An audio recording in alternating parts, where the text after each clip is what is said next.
Bonsoir les amis, j'espère que vous allez bien. C'est le général Alligator, créateur de la mentalité Alligator. Les amis, j'ai tout fait pour ne pas parler d'une certaine histoire qui fait le buzz sur la toile.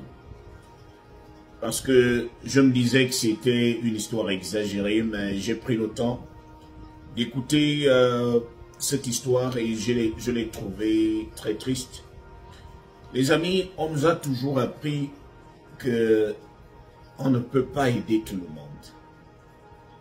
On ne peut pas tendre la main à tout le monde.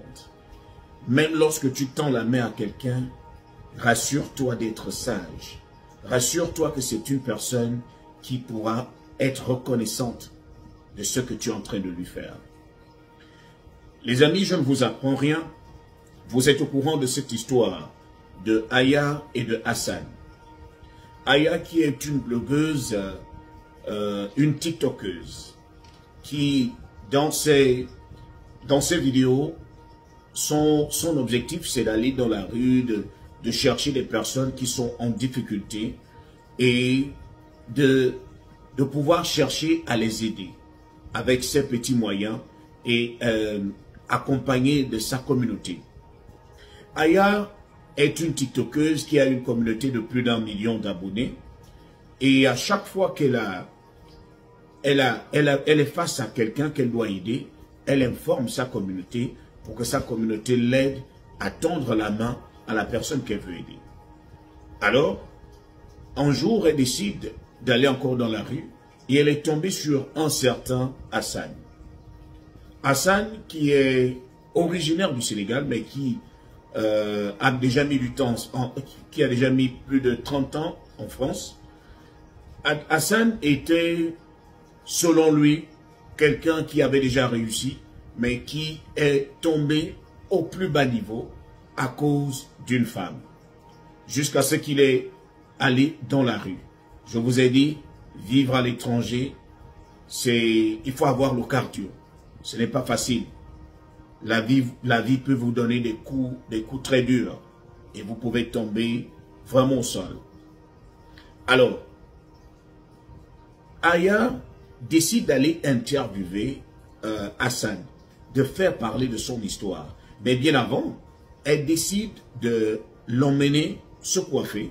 Parce que vous savez, lorsque vous vivez dans la rue, entre se coiffer et manger, vous faites le choix facilement.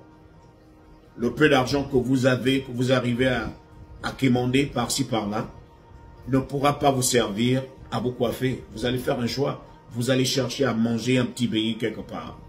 Alors, Hassan se retrouvait déjà avec beaucoup de cheveux sur la tête, des cheveux sales également. Donc, il a fallu qu'Aya soit là pour l'aider à aller se coiffer, aller se changer, c'est-à-dire aller faire du shopping, lui a donné de nouveaux vêtements.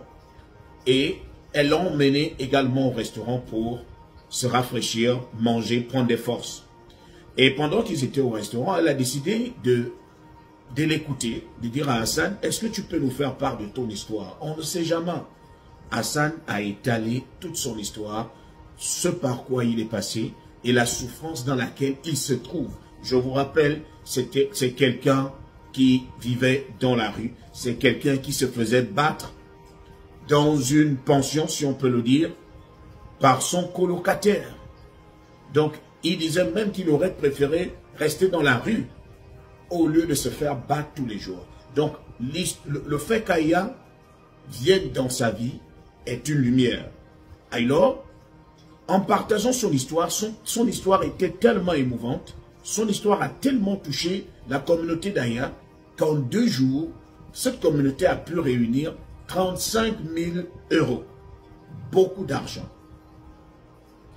Alors, comme je vous le disais au départ, Aya a l'habitude d'utiliser, de demander de l'aide à sa communauté pour mieux aider, pour mieux accomplir sa mission.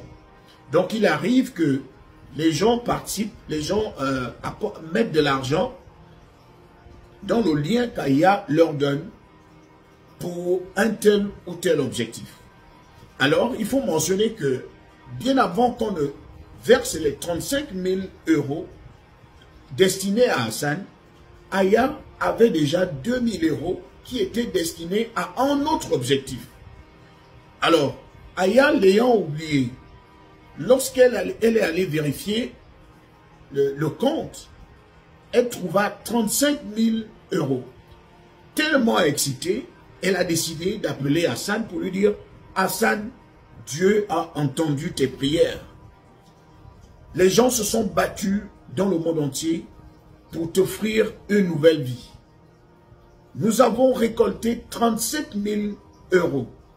Alors, lorsque Aya dit 37 000 €, elle avait oublié que avant que les contributions ne commencent, il y avait déjà 2000 € qui étaient destinés à quelqu'un d'autre.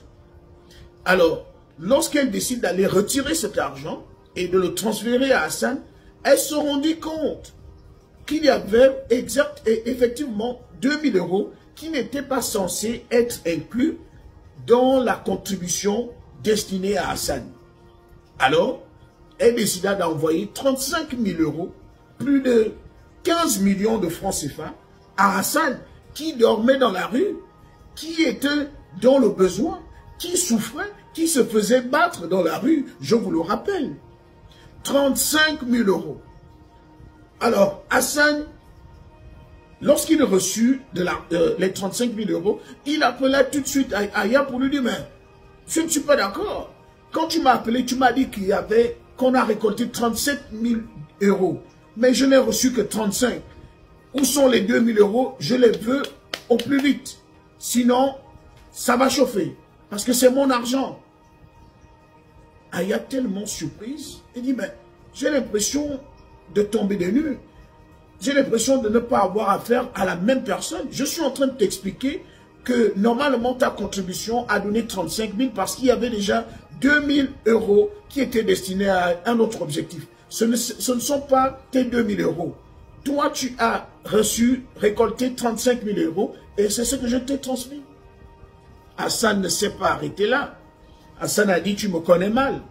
Moi, j'ai plus de 50 ans. J'ai de l'expérience. Je suis un intellectuel. On ne me bouffe pas. On ne bouffe pas mon argent. On ne me traîne pas dans la boue. Je suis un intello. Hassan lui a dit, moi, je vais te porter plainte. Il a pris des avocats pour entraîner Aya au tribunal. Les amis, peu importe la façon dont vous allez chercher à vouloir justifier le comportement d'Hassan, je vous assure, vous serez en train de faire le vampire. On appelle ça le vampire. C'est de la sorcellerie. Je ne pourrai jamais soutenir un ingrat. Je vous assure, même si Aya avait pris les 2000, qu'est-ce que ça t'aurait fait, Hassan? Toi qui n'avais rien. Toi qui n'avais rien du tout. Mais tu reçois 35 000 €. Alors que personne ne connaissait ton histoire. Personne ne savait ce qui s'était passé dans ta vie. Il a fallu que Dieu envoie quelqu'un pour venir te sortir de là. Et c'est cette personne que tu es en train de vouloir enfoncer aujourd'hui. Et je me rappelle même encore une vidéo que j'ai regardée, là où Hassan, après l'interview, Hassan était en train de poser les questions à Aya en lui disant, est-ce que, je vais paraphraser, il voulait dire à Aya que, est-ce qu'il pourrait arriver que le comportement d'un être humain te choque? Et Aya a dit, oui, il y a des gens qui sont comme ça, qui peuvent changer du jour au lendemain. Et c'est ce qui s'était réellement passé. C'était comme si Hassan voyait déjà sa frappe. Je vous assure, cette histoire m'a fait saigner le cœur. Je vous assure, parce que je me suis mis à la place d'Aya. Je pense à tous les mendiants qui sont ici. Ça me rappelle directement les mendiants américains. Parfois, vous vous posez la question de savoir pourquoi quelqu'un est dans la rue. Qu'est-ce qu'il a fait de mal pour se retrouver dans la rue? Parfois, vous ne comprenez pas. Parfois, c'est aussi une punition par rapport à la noirceur du cœur de la personne. Certains mendiants méritent leur sort. Tous ne le sont pas. Certains se sont retrouvés dans la rue par le fait qu'ils n'ont pas eu quelqu'un pour les aider, mais d'autres à cause de leur comportement.